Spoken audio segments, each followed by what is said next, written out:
Hey everyone, welcome back to National Park After Dark. I'm Danielle.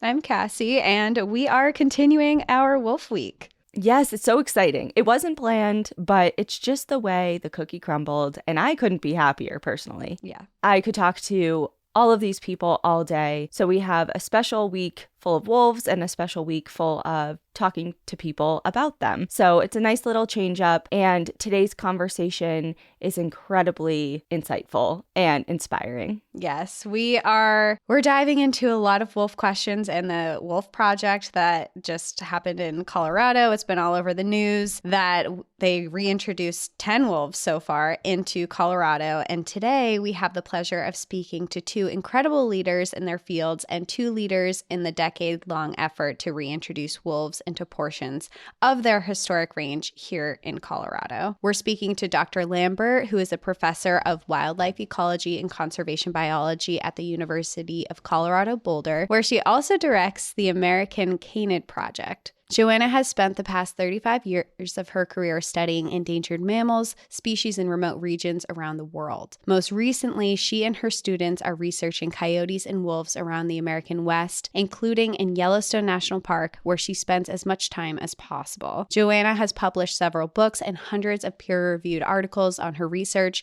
and serves as an editor for several international science journals. For her efforts, she has been elected as a fellow in the American Association for Advancement of Science, as well as a fellow in the Linnean Society of London, the institute where Charles Darwin first presented his theory of evolution. Throughout her almost 40 years of field research around the world, she has witnessed extraordinary challenges to biodiversity and human quality of life, realities that have fundamentally impacted her career. Now, in addition to being a field scientist and educator, she is also a conservation practitioner and activist. In this capacity, she serves as a member of the International Union for the Conservation of Nature's Species Survival Commission and as an advisor to the United Nations Environmental Program, Project Coyote, and the Rocky Mountain Wolf Project. Joanna spends as much time as she can in wild places, preferably on a horse and with her dogs, striving for optimism and solutions in a challenging world. Woo!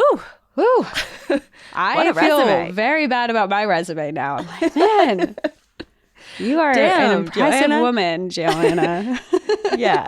Well, we also have another guest on this episode as well, and his name is Rob Edward, and he is a co-founder and strategic advisor for the Rocky Mountain Wolf Project and president of the Rocky Mountain Wolf Action Fund. For years, he has been a leader in wolf advocacy and has been instrumental in the recent reintroduction of wolves within the state of Colorado. Rob grew up in Idaho Falls, spending as much of his summers exploring Yellowstone National Park as possible. After 4 years in the Air Force, he went on to earn a degree in political science, focusing on the politics of ecology from the University of Massachusetts in Boston. He extensively studied indigenous cultures and the eradication of buffalo during government-sanctioned removal efforts. During his research, he discovered the gray wolf, their plight, and all the threats to their continued survival here in the United States, specifically in the lower 48. He felt something should be done, so he took action. In 1994, Rob moved to Colorado to specialize in large predator restoration. Eventually, the Rocky Mountain Wolf Project was born, and thanks to its efforts, wolves have been reintroduced to the state. The project's initiative works to help wolves thrive throughout the Rockies through public outreach, consensus building, and a firm embrace of the best science. Today, Rob and Joanna are here to speak about the project, the importance of wolf reintroduction efforts, differences in public opinion about wolves, and the future of the wolf throughout the Rockies. So without further ado, Rob Edward and Dr. Joanna Lambert, welcome to the show. Thank you so much for being here. Welcome to the podcast, Rob and Joanna. Thank you so much for being here. Thanks for having us. So the Rocky Mountain Wolf Project made headlines around the world, and here in Colorado especially, with the newly reintroduced wolves to Colorado. So just to begin and get us kicked off, for our listeners who may not be as well-versed or familiar with the initiative, can you just explain what the Rocky Mountain Wolf Project is and what your role is within it? Sure. I'll start off. The Rocky Mountain Wolf Project is a small, volunteer-driven nonprofit based in Durango, Colorado, though our volunteers, Joe and I, are kind of on the front range, and others are over on the western slope, so we're all over the place. But we formed back in the mid 2000s to help build momentum towards a ballot initiative to get wolves on the ballot in 2020, because after doing 30 years of due diligence, speaking for myself and my colleague Mike Phillips, we saw there was no other path forward to get wolves reintroduced to Colorado other than to put it to the people. And so that's what we did. And the Wolf Project was kind of the public information, public support building mechanism to do that, working with a bunch of other nonprofit organizations in coalition. After the campaign was launched, there was a separate entity called the Rocky Mountain Wolf Action Fund that ran the campaign. I was part of that, and Joe was a science advisor to that as well, Dr. Lambert. And the campaign was successful, as you know. In November of 2020, the people of Colorado said, indeed, we want wolves back. We ran that campaign, interestingly, in the middle of a global pandemic, at the height of it. We weren't planning on that. But and I guess we wouldn't have done it any differently, other than, there was a lot of fundraising trials that we had to face, and we couldn't go door to door like a traditional campaign in terms of talking to voters. So that was definitely hard. But we won. Wolves yes, won, you did. And Colorado won. So we're very happy about that. And now the Rocky Mountain Wolf Project is focused on the future for wolves and people in Colorado. And that means working directly with those folks in Western Colorado who are going to be directly affected by the presence of wolves. Maybe negatively, maybe not, but nonetheless, if they're growing livestock in particular, we need to be proactive in helping ranchers prepare for the eventuality of encountering wolves and help them understand what that means for raising livestock. It's not the end of the world for them, but it's a big change, and it's a cultural thing that they didn't, as an industry, didn't want to go through. So we're here to help them with that, and we've already been very engaged in that since the campaign was successful in 2020. So we're just building on that momentum. Joe? Yeah, and just to add to that, as Rob indicated, the work that we've been doing as the Rocky Mountain Wolf Project, it may just now be emerging in terms of kind of a conversation that folks are having now that wolves are back in Colorado. But this honestly has been a conversation that's been going on amongst conservationists for decades, quite literally decades, right? How to get wolves back into Colorado. We've got this fantastic, sort of prey base. We've got the public lands and the area on the western slope, and this has been long recognized. So this isn't just sort of a whim that came up more recently, like, let's see what we can do. It really is the culmination of decades of work, especially Rob himself, along with colleague Mike Phillips of the Turner Fund for Endangered Species. I also, Rob hinted at this, that we have shifted gears somewhat. So leading up to the campaign, we were a large coalition, right? I think over 80 individuals that were regularly calling in and navigating strategy. And, we had a campaign manager in the truest sense of the word, a professional campaign manager.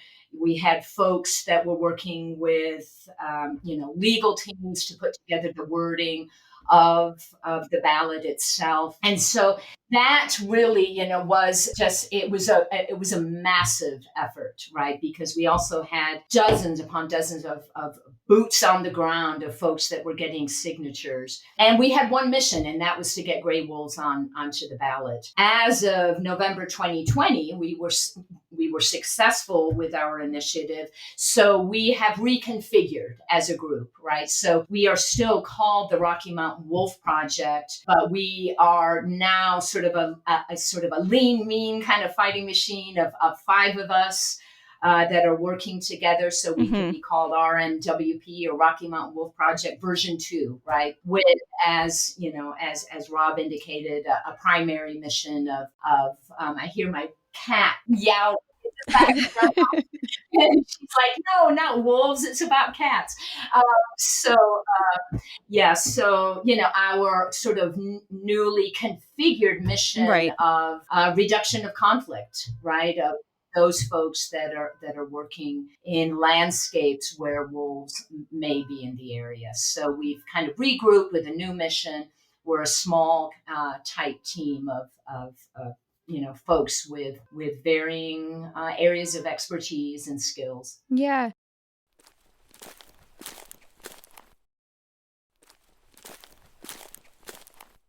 And you both mentioned that with farming and with ranchers that are within Colorado, there's bound to be some conflict with wolves, and that you are working to help mitigate that. What does that look like? What is your mission to have ranchers be more prepared for these and to minimize the conflict? Joe, do you want to field that question first?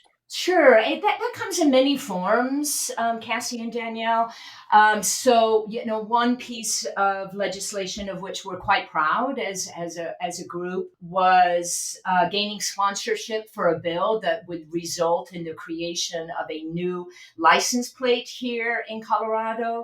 It's beautifully rendered. It's got an image, an artist rendering of a wolf on the license plate. I have it. Yeah, it's lovely, and that was successfully passed. It is now an available license plate. It's a specialty plate, right? So all of the revenue from that plate is going to a pot of funds that will be used by Colorado Parks and Wildlife in offsetting conflict between wolves and other predators and those who make a living in working landscapes. So that has been something that we've been working towards. We've got a number of other initiatives with others on our team. Courtney Vale and Matt Barnes are working assiduously on, boots on the ground, working with ranchers, engaged in sort of workshops and conversations. We all, to the best of our capacity, given various time constraints and with our regular day jobs, are showing up as much as possible to these interactions. I think, or I don't think, I know from a lifetime of being engaged in conservation initiatives that the single best thing to do is just show up and listen, right? And listen to the concerns of individuals.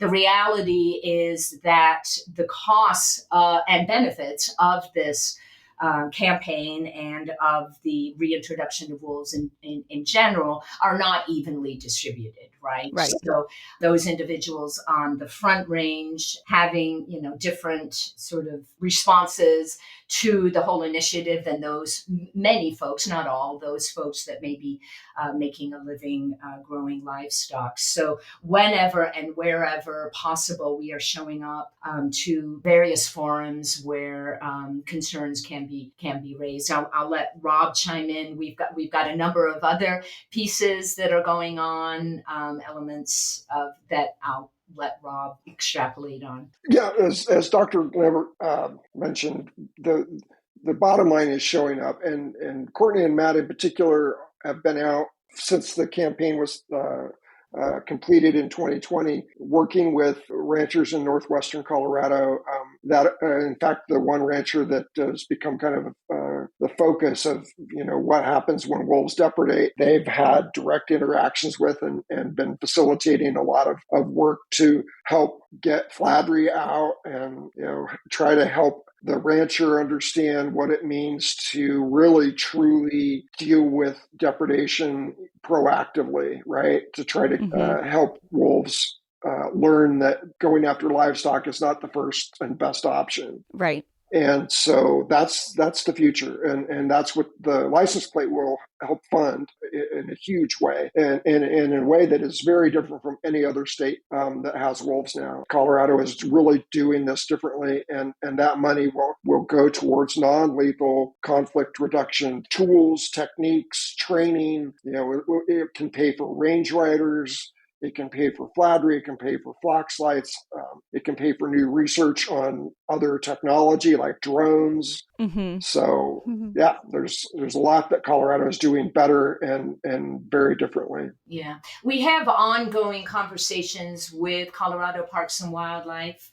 One piece that I think will be really successful. There's still logistics to sort out, and that is the creation of a range riding program in general. So this is, as Rob indicated, we have a whole, a very diverse toolkit of what might be called non-lethal coexistence mechanisms or non-lethal conflict reduction tools. And one of those is just getting folks, out into landscapes where wolves and cattle may be commingling, right? And what this looks like is trained wranglers, trained riders that are on horseback in areas and where it might be difficult to traverse on foot or in a vehicle, but getting out ahead of where, or determining from horseback where wolves are, where cattle are, and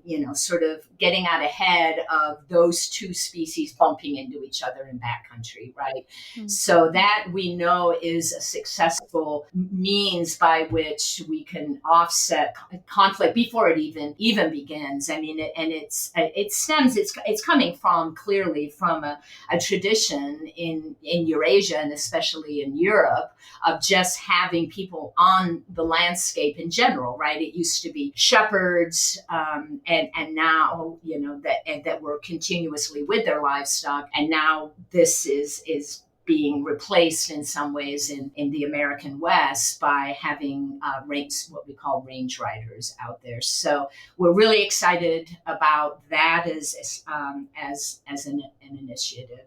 Yeah, and I think it's so thrilling to hear that, because just from personal experience, I mean, you can read all you want about, the attitudes that different Americans have about wolves, because everyone has one, it seems, even if they've never been in wolf territory, lived in wolf habitat or anything like that. Wolves are just such a divisive topic and just kind of always has been. But personally, when I worked for the Colorado Wolf and Wildlife Center, I went down to Truth or Consequences, New Mexico, for a U.S. Fish and Wildlife Service hearing for the Mexican gray wolf reintroduction. And it was just something about expanding the recovery area, and they were just having, a hearing about it. And, I went down with some of my team members, and just to see it firsthand, it was like we were outnumbered like 5-1, ranchers versus pro-wolf. And not to say that ranchers are inherently anti-wolf, it was just concerns. And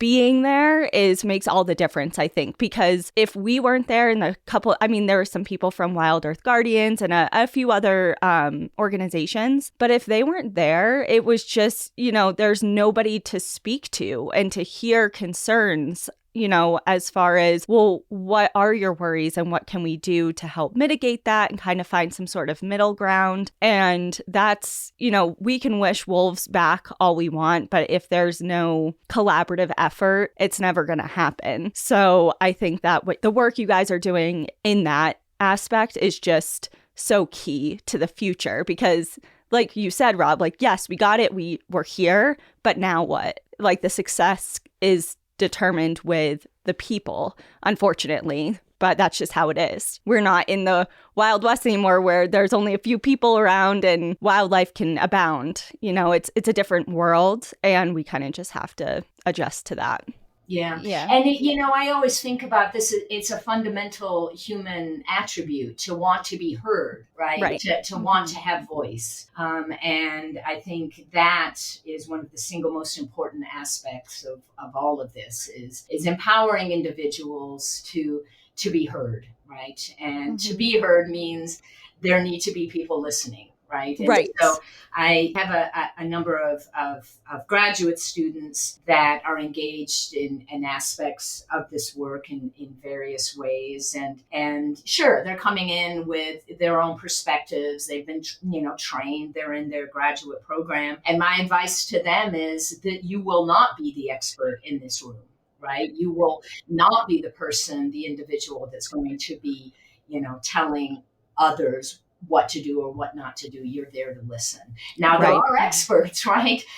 There are experts in terms of those individuals who have worked for many years as, conflict reduction officers, right? Or individuals that know the tools. And that's another part of all of what we're doing, not just Rocky Mountain Wolf Project, but all of the entities from the state agency to diverse nonprofits to individuals that we need to figure out how to do this again, right? It's Right. one of my talking points is that for thousands upon thousands of years, humans have been living alongside, diverse apex predators and various predators, but that has been interrupted over the last couple of hundred years.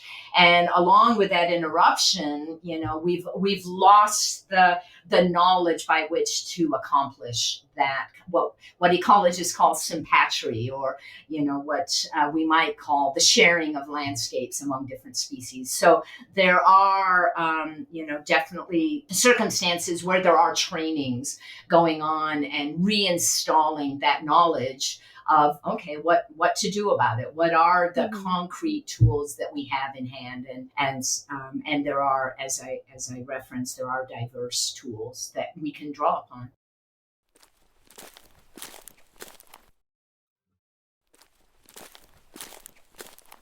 It's really exciting that all of this work is happening. And I think that a lot of people listening can hear all of these solutions. But at the same time, for people who might not know, and I think you both would be very good people to talk to for answers for this, but a lot of people might think, wow, this is a lot of effort to put into this. Why is it important? Why bring wolves back when they've been gone for so long? Why is this now so important to be doing? Well, I'm sure Joe and I both have very similar answers to this. Ultimately, putting wolves back in as much of their former range as possible is morally the right thing to do. It's also, and more importantly, ecologically the right thing to do, because wolves for eons were one of the primary driving forces behind the health of their prey and the landscapes that they shared with those prey animals. It's as simple as that. We had no right morally to eradicate wolves in the first place. Mm-hmm.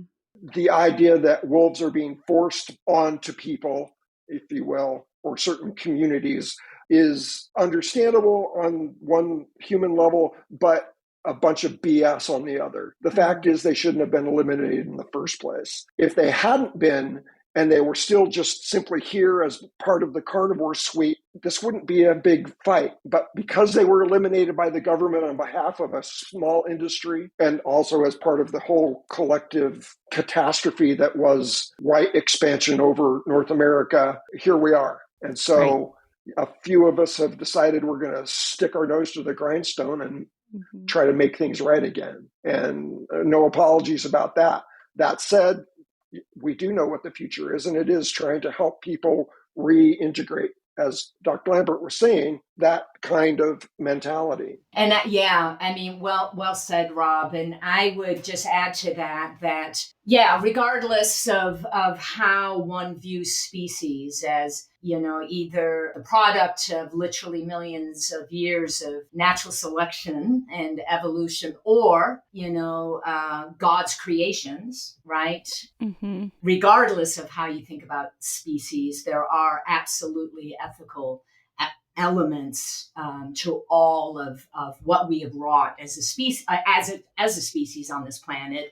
And to that point, what I will always, in any setting, any forum that I am in, and I teach, conservation biology here at University of Colorado Boulder. I teach, right now I'm teaching a course called Wildlife and Rewilding. In any interview, anything I do, I will say the same thing over and over and over again. And until it becomes as much a part of our conversation in vernacular as climate. And that is, we are living in the sixth extinction. Right? We are living in a biodiversity extinction crisis. We are poised to lose these are best estimates, but over 1 million species in the next couple of decades. Wow. Unless we start doing something, unless we start, making some audacious moves as a species to rectify what we have done, right? I am absolutely, we all are as a group at Rocky Mountain Wolf Project, absolutely sympathetic to the concerns of individuals. This is, this was the result of an set of individuals making decisions that now has implications for individuals, right? So, but I do not think that we should lose the forest for the trees. And the forest here is that the forest is burning down. And anything that we can do to address that, right? And this has only been going on. I mean, this is recent, right? This is just over the past few decades that this has been going on. We have an array of strategies and tactics as conservation biologists to do something about what we have wrought on Earth, right? And one of those strategies comes in the form of rewilding through reintroduction. And that is why I will go to my grave making that argument, because I've watched firsthand as a conservation biologist who's been doing this for over 35 years in various settings around the world. I have studied species populations that have declined, in some cases completely blinked out, right? I've watched this firsthand, and anything that we can do not only is going to rectify the wrongs that we have wrought on this earth, but it's also going to give our young people hope, right? I have to get up and lecture to students that are 18 to 22 years old, right? That are coming in like, oh, what are we going to do? What have you baby boomers done to our earth? Well, it's overwhelming. It's overwhelming. Totally overwhelming. But when you can go into a classroom, or you could, whether it's primary, secondary, graduate, whatever, if you can go into a classroom and say, okay, you guys, guess what? You know why we now have gray wolves in Colorado? Because a group of citizens got together and made it happen. And that gives hope. And as soon as you have a piece of hope, or as soon as you feel like there is action that can be taken, right? Leaving hope aside, just action, then you are catalyzed instead of paralyzed. And that is what we need more of, so that we don't lose the forest for the trees, or that we don't lose, 1 million species. And again, maybe those will be the last words beyond my deathbed, and that'll be the way I'll go out fighting. Well, the passion that you have is just, it's tangible. Like, I can feel it through my screen, and it's incredibly inspiring to see somebody so, just live their life according to their beliefs. Because a lot of people have opinions and beliefs and then do nothing about it because, life gets in the way, or there's other responsibilities or whatever. And it's great to have, opinions and beliefs, but it's an entire other thing to mirror your life regarding them. And I just think it's great. And I just have to ask both of you, why wolves? With all of the overwhelming issues that we just kind of touched upon, why this species? Because wolves are so symbolic, I think that it is important for the current collective human psyche that we show that we can respect them for what they are, for their ability to be basically the engine of evolution. Yeah. And why wolves? There are, as Rob suggested, they're so iconic, right? And Danielle, I believe you said it at the outset, like everybody has an opinion about a wolf, right? Whether right. you've ever, and in fact, most people have never seen a wolf in real life, right? And yet, they loom large in our psyche, in our history. And indeed, as a species, we've shared landscapes with them at least for 70,000 years as humans entered into the northern hemisphere out of Africa and then encountered gray wolves. So, there's the looming large element and this sort of symbolism and the iconic nature of Canis lupus. There are multiple other arguments, right? We could make the arguments from a science-based perspective, right? That as we convert landscapes, as we impact other species around the world, the category, and now I'll speak directly to terrestrial systems, but the category or the grouping of species that we are losing the most are those species that occupy this apex predator position. Right. And, around the world, think about the landscapes that you've been in where there are apex predators. There are very, very few of them, and they tend to be constrained to national parks, not just here, but around the world, right? And what we know now from, superb work, a lot of which comes out of Yellowstone National Park, but at other sites around the world as well, is that when you put apex predators back whence they came, that there are cascading effects on populations of the rest of the food web, right? And so we could come at it from, as we were referencing earlier, the ethical and moral element of it, the sort of iconic piece of it, the ecological aspects of it. I mean, there are multiple pieces of it. There's also, a lot of nonprofits and governmental organizations, IUCN, for example, will engage with a tactic that uses charismatic megafauna as a device to get people's attention. Right. Like the polar bears and exactly. Save the polar bears, save the pandas. Yeah. Panda bears were the first, right? Like WWF coming up with panda bears because people, and they tend to be large bodied, they tend to be mammals, they tend to be really charismatic. And, there are a number of people that have very, very vitriolic responses to wolves, but then there are a whole lot of folks that have the opposite response, right? And wolves, quite honestly, make an excellent, what we would call flagship species. And so that is a tactic that can be used as a group of conservation practitioners is the use of a flagship species, and wolves make a good one. Yeah. Looking at wolves in Colorado from an ecological standpoint, what have been the effects on the environment since they were eradicated? And what do you expect to be the positive impacts now that they are back reintroduced? Should I jump in? You should. Yeah. So, I think, and I'll let Rob chime in. I don't want to dominate here, but I think we've all seen it firsthand. And that is if you think about driving in Vermont, right? Mm-hmm. Being on I-80 in Illinois, what do you run into at night? Whitetail. Tons of deer. Roadkill deer. Right?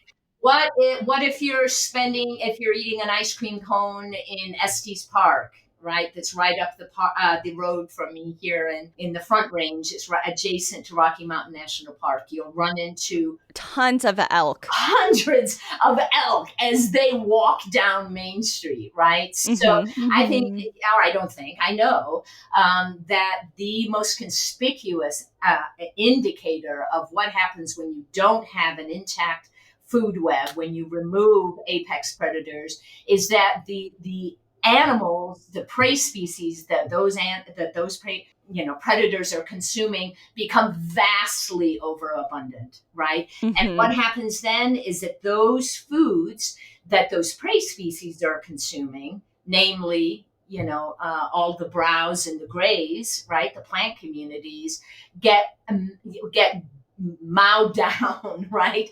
To and this is not something that has been just recently noted. These observations date back to right about the time that folks started to realize that maybe we should stop killing predators. Aldo Leopold in the 40s was the initial voice in suggesting that maybe we should be putting wolves back where they used to be. And he indeed suggested Yellowstone National Park as that initial site. And eventually, of course, that occurred in the mid-90s. So that kind of predator-prey plant set of interactions is one of the most conspicuous aspects of what we've been doing as we remove apex predators from landscapes. And speaking about, what you see, like just even, and I know a lot of people wouldn't put it together, but just for an example that I think a lot of people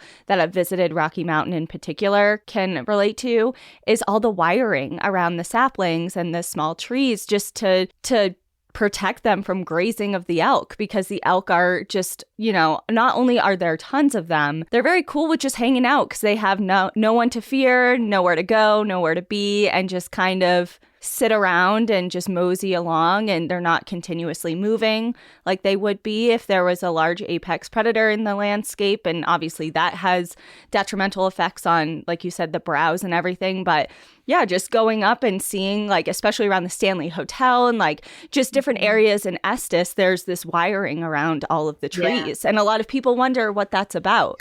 And I know there is certain other landscaping things that it is for too, but and it also is a source of important data, right? So a lot of those wired in areas that you're seeing both in Rocky Mountain National Park and if you spend time in Yellowstone are what we call exclosure experiments. And so this is a way of being able to document what happens to plant communities in the absence of overgrazing and overbrowsing. Right. And it's really, again, conspicuous, right? So when those plant species aren't over exploited by herbivores like elk and deer, they have a chance to recruit more individual plants, and they tend to grow taller.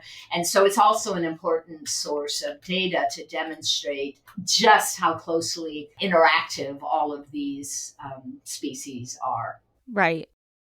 Unfortunately, Rob had to step away for a work emergency, so for the remainder of the episode, we will just be talking to Joanna. Just touching, kind of pivoting, because you brought up the prey species. I know a big concern of, we have kind of the ranching community, but we also have the hunting community who is worried about, what the presence of wolves is going to do for how that's going to affect prey species that they're also wanting to hunt. And you hear a lot of concerns regarding numbers and prey availability and things like that. So can you touch on that in Colorado, particularly what prey numbers are like right now? Are they in danger of being wiped out by wolves? Just elaborate on that. So the last winter count of elk in Colorado was 301,000 in the state of Colorado. We have the largest, most abundant elk population in the country and arguably in the world. So Cervus elaphus, or elk, is also found throughout the Northern Hemisphere and in Eurasia. They're called red deer. And so we actually, in terms of density, have the highest density of elk/red deer anywhere. So there's that part of it, right? The other part of it is that it is true. Hunters are concerned, right? And elk do move differently, and they do become less naive, right? And in the presence of apex predators, and are therefore more challenging for outfitters to find and for hunters to take.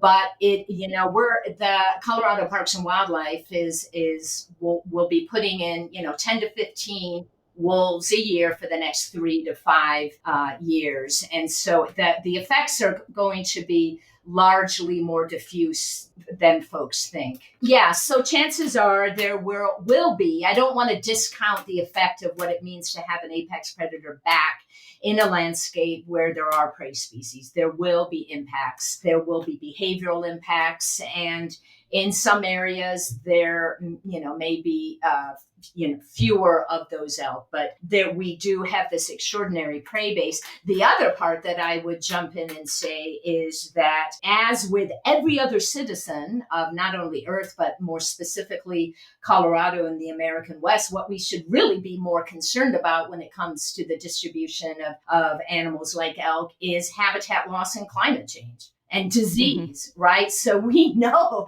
I mean, reports by various state agencies are demonstrating over and over again that it's the loss of habitat to things like subdevelopment, right? The clearing of areas for, the creation of new, roads or various built structures, that forest fire as a consequence or wildfire as a consequence of drier seasons. And, it's like 60 today, right? I mean, Right. and that's Yeah. going to have, those of us in the West are like, right now, at least some of us are terrified about what this is going to hold. This season is going to hold for wildfires this summer. Right. And so it's wildfire, it's climate change, it's habitat loss, and then also disease that are really the drivers, or I hate using that word as an ecologist, but the incredibly important variables that are influencing what prey species are doing, right? And Doug Smith, the long-standing lead wolf biologist at Yellowstone National Park, has made the argument that that we shouldn't be worried about what wolves did to elk in Yellowstone. Right. The consequence of not having an apex predator in Yellowstone and having an extraordinarily overly abundant population of elk in Yellowstone leads to these really, really just devastating die-offs, right?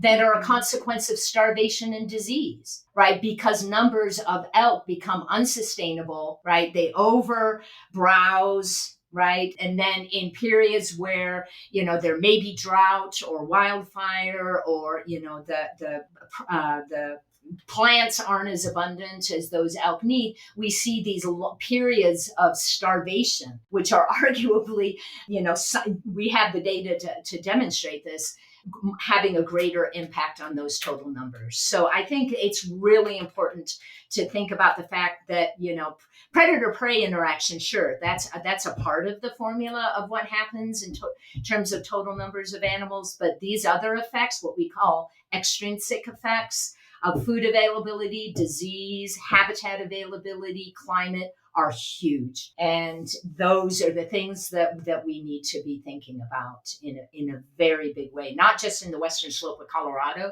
but on planet Earth in general. I love the way you said all of that, because you made a really big point there where this project, it is about wolves, but it's not just about wolves, because there are so many things that I think a lot of people aren't realizing when you say, whether you're on the side of not reintroducing them or reintroducing them, people may not realize that there's so much implications that do coincide with climate change. When you take away a apex predator and you have this overgrazing of all these plants, you're also affecting all the other animals that are within the area, within the region. You're also affecting all the other plant life that's within the region. And think about that in terms of carbon sequestration, right? There are all these really, really important meta-analyses that have been done, in different areas of the world that demonstrate the significance of all of these interactions,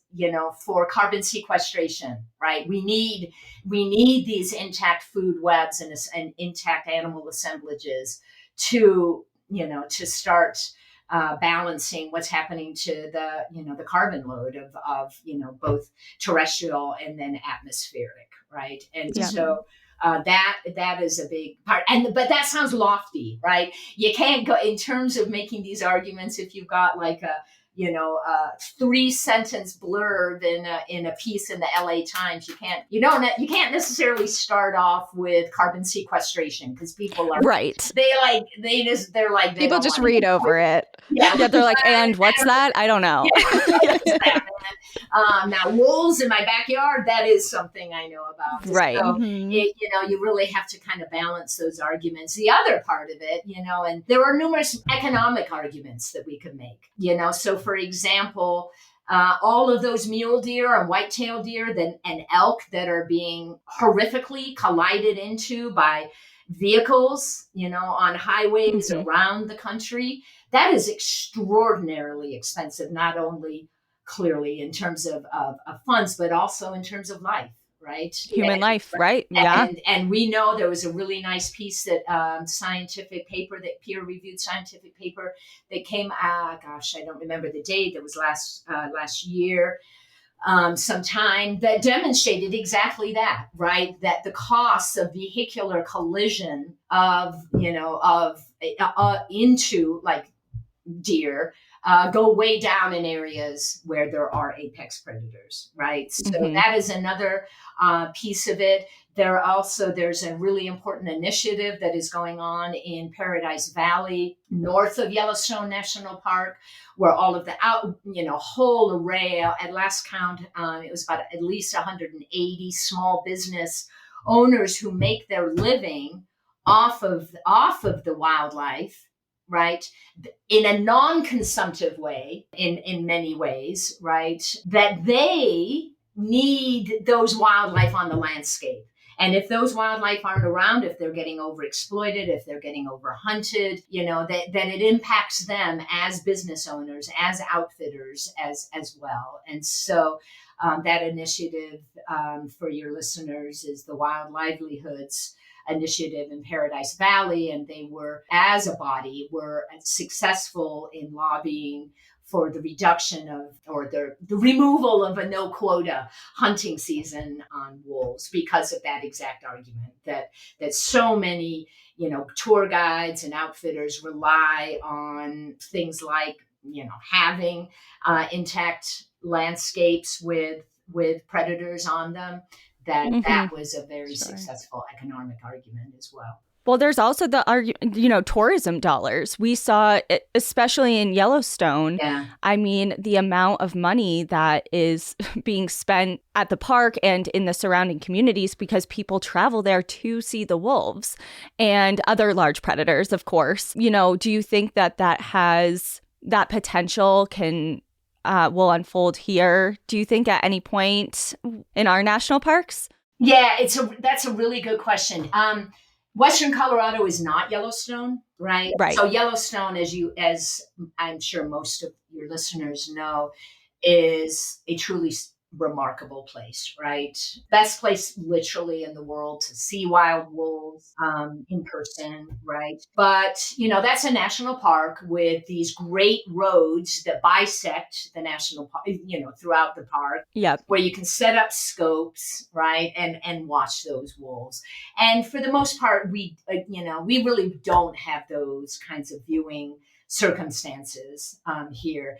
That's not to say that having wolves in the landscape won't impact ecotourism. There are a lot of folks that will come to Colorado simply knowing that, wow, maybe if I'm backpacking, maybe I'll hear a wolf at night howling, and how cool is that?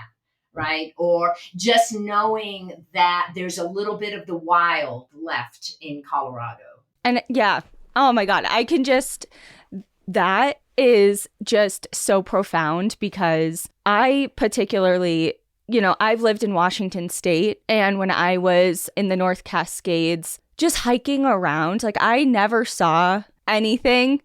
But just knowing that there are a small handful of grizzlies there, there's a small handful of wolves there, there's, obviously tons of coyotes and mountain lions and things like that. And on paper, that might be a little frightening. But when you're actually there and people who love nature and love wildlife, just even knowing that you're breathing the same air as apex predators and animals that have always been there and truly deserve to be there. It's just so different than, when I'm hiking here over the years, even, especially before the wolf reintroduction, which obviously, just so everyone knows, is very recent. December 18th, was it, of 2023, Yep. Was the reintroduction. I was there.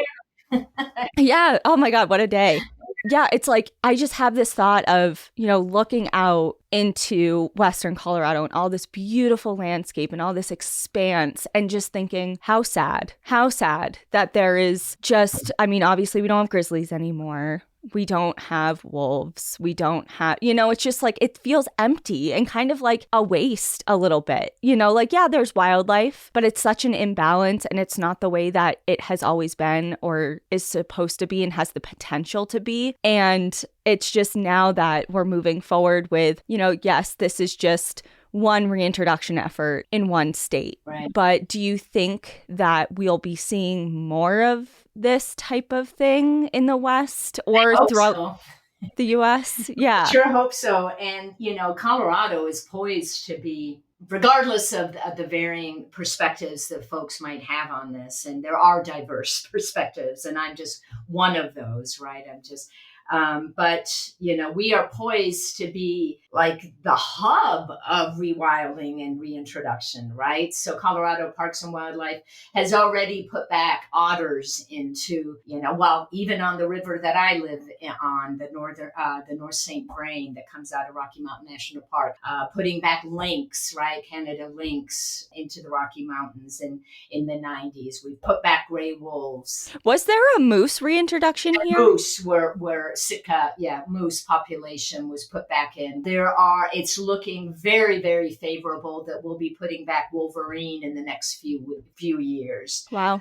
So, to me, this gives me a source of great pride in this state. We've got, this remarkable state agency, forward-thinking state wildlife agency with some, superb scientists that are at the helm of these initiatives. And, I may be aberrant. I'm a little bit, you got to be a little cray-cray to be the kind of person that I am, which means, even though I was born and raised in a city as a young girl, all I wanted to do was to be away from cities. And at a young age, filled up a backpack and went off and lived in a tent for a year and a half in Equatorial Africa to study wild chimpanzees. And I'm happiest in places, and I'll say this, and it always sounds crazy, but, I'm happiest in places where I know there's something that can eat me. You're talking to the right people. We know. We get it. There have been folks that have talked about ecological boredom. We live in an ecologically boring world, right? And bringing back some of the wildness that was around just even a few decades ago can address some of that. And not everybody feels this way. I really want to be careful about this, because what I might blithely or, flippantly call whatever. I want to be in landscapes where things eat me. And that's what I do. I go to the most remote parts of the world to study wild animals and to run around looking for those wild animals because that's what I do for my research. But, those individuals that are trying to make a living, well, I am making a living doing that, actually. That's what I do. But those folks that are making a living growing livestock may think differently about this. But there's a huge percentage of our population that does have this kind of either ecological grief, as it's been called, ecological boredom, that is, again, a byproduct of what we've been doing to our earth as we disrupt food webs and remove, wild things. And so putting some of those wild things back is a really important something that we can do. And we've demonstrated, the beauty thing is that we've demonstrated that. We can do it. This was standing out in front of REI, standing out in front of, whatever, getting signatures, right? And it worked. And that's awesome.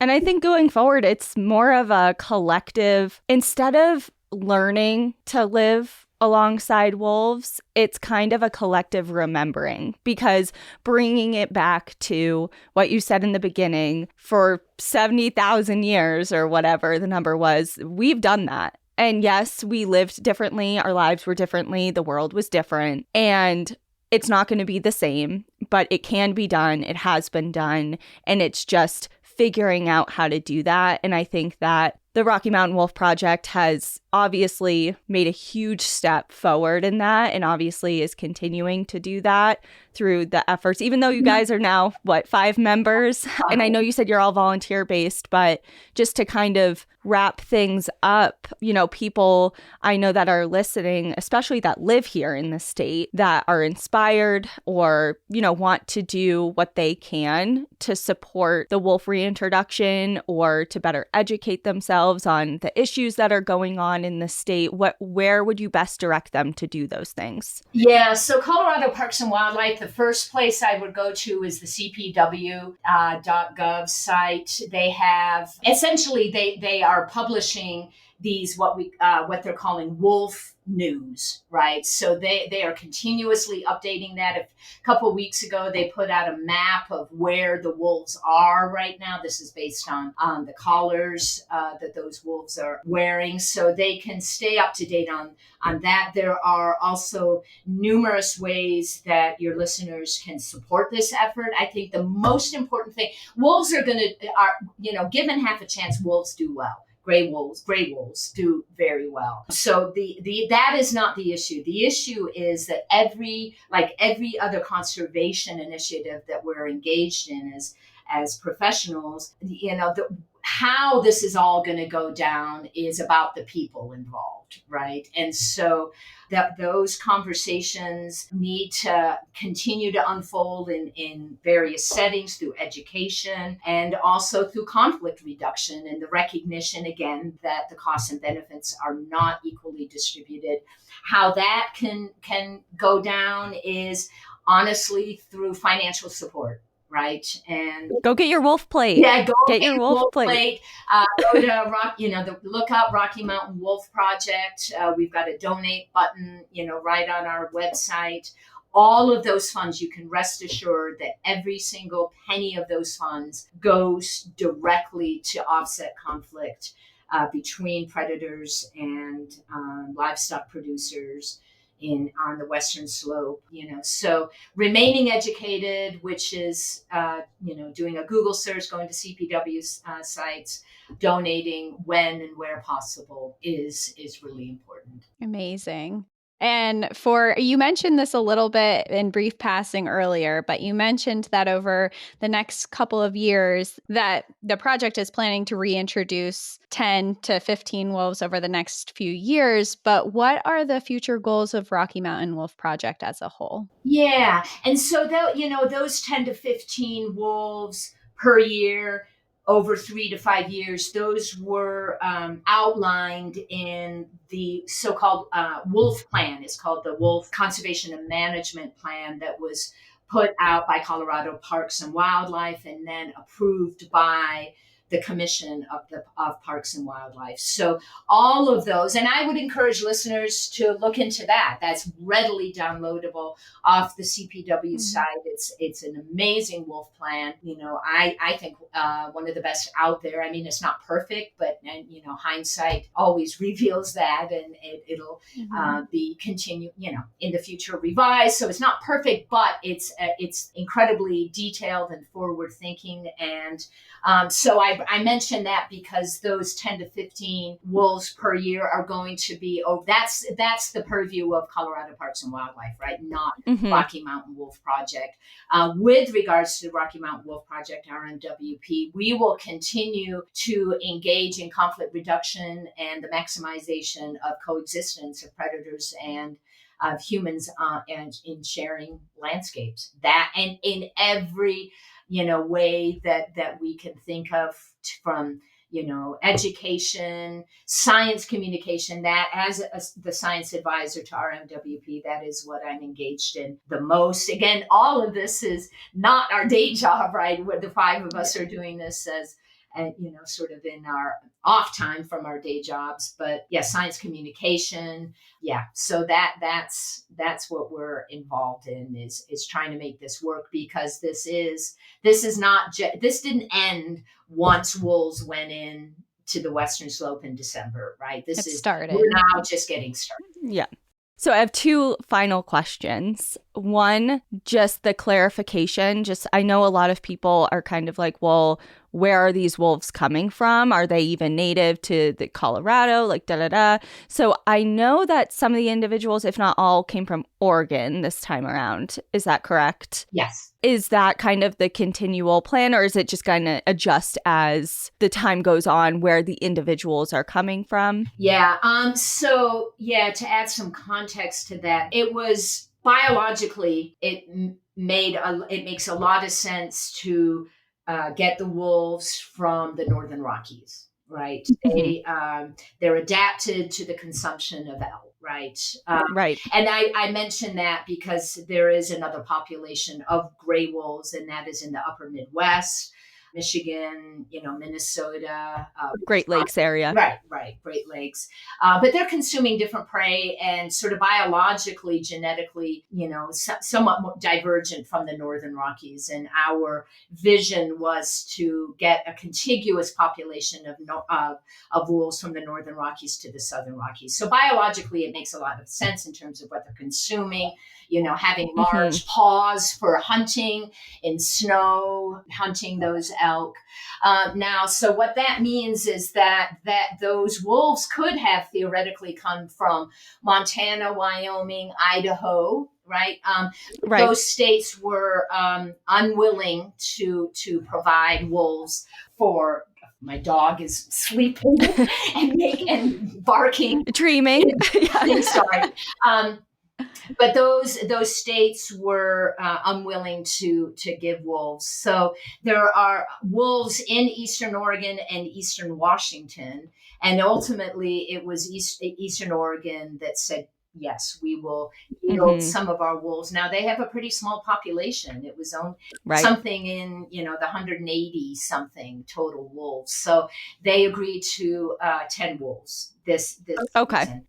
Conversations are still going on with the tribes, confederated tribes of the sovereign nations of indigenous populations of the American West. And so that may very well be a source for the next set of wolves that will be coming in this year of 2024 conversations. I'm not privy to these conversations. This is strictly, between the state agency and other states and First Nations. So, but yeah, there are other sources that may present themselves in the coming years. And of course, there have been, I know a lot of people know this, but some don't. There have been wolves that have come naturally down without any reintroduction effort, just natural, migration patterns and things like that. I read in 2014, not even 15 miles from me, there was a collared wolf that was hit and killed by a car. So they do happen. I mean,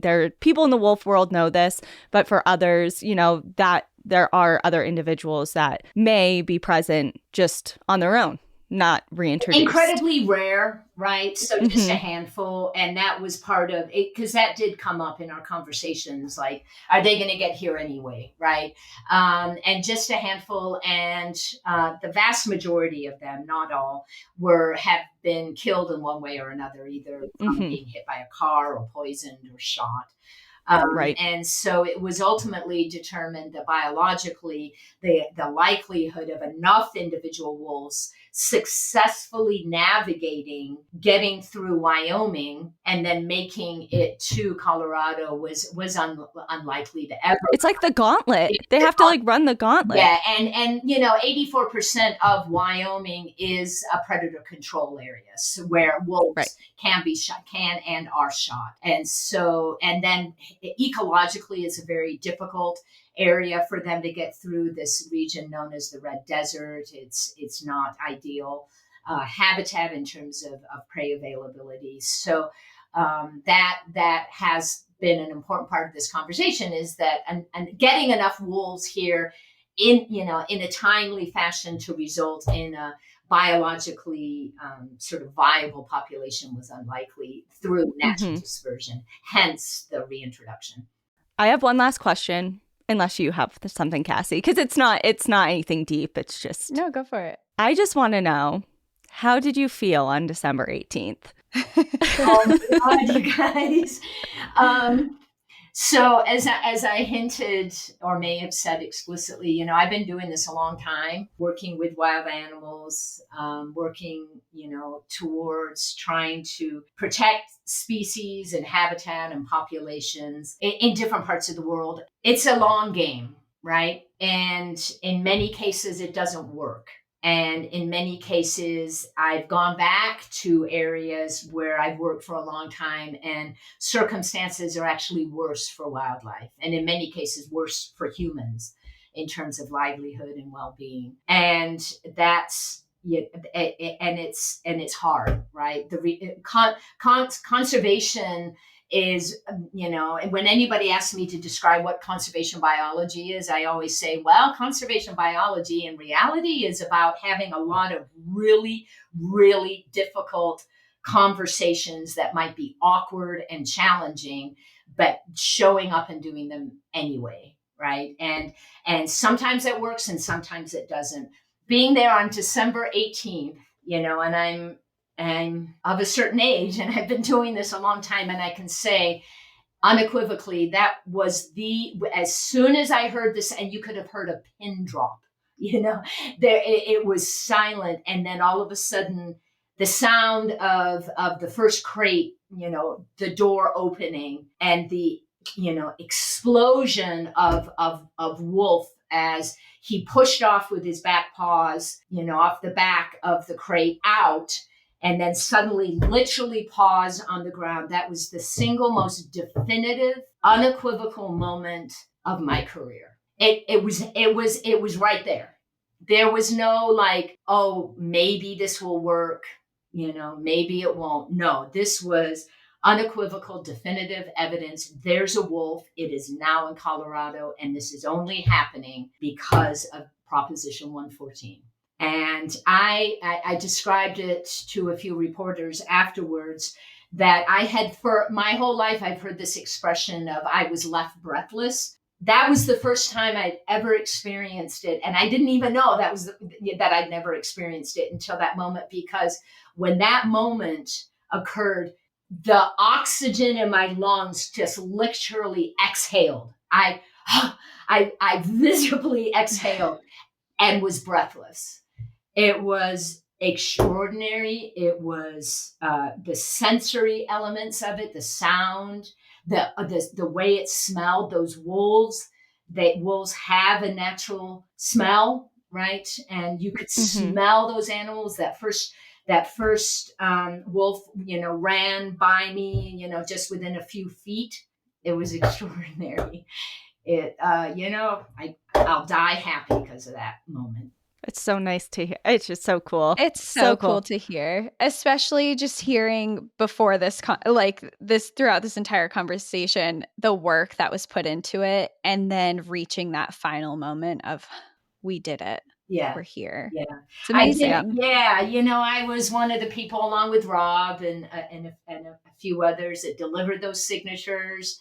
I did the ad commercials, and those seemed really, back now that at the time, it felt like, oh my God, this is huge. But, now looking back, everything was still abstract, right? It was still just an idea, a really, really awesome, audacious idea, this vision that Mike Phillips had really in 2014 when he first proposed it. But then all of a sudden, to have it be real in the form of this gorgeous animal, again, whether you call this animal God's creatures or the result of natural selection, whatever, it was incredible. So yeah. Well, thank you so much for sticking with us and talking us through all of that. And I mean, I personally could keep you on the phone for the next 4 hours. But thank you for going over all of that and just being such a voice and advocate. I know you have a lot going on, and like you've mentioned, this is your side job, but it seems like it's a passion. Oh, man. And yeah. And likewise to you, thank you for what you do. You're bringing this voice to the people. So thank you for what you do. And we're all, we all gotta do our bit, That's right. Mm-hmm. Well, thank you guys so much for this very insightful conversation. I feel like we answered a lot of questions and learned a lot today. So thank you all for listening. In the meantime, enjoy the view. But watch your back. Bye, everyone. Bye.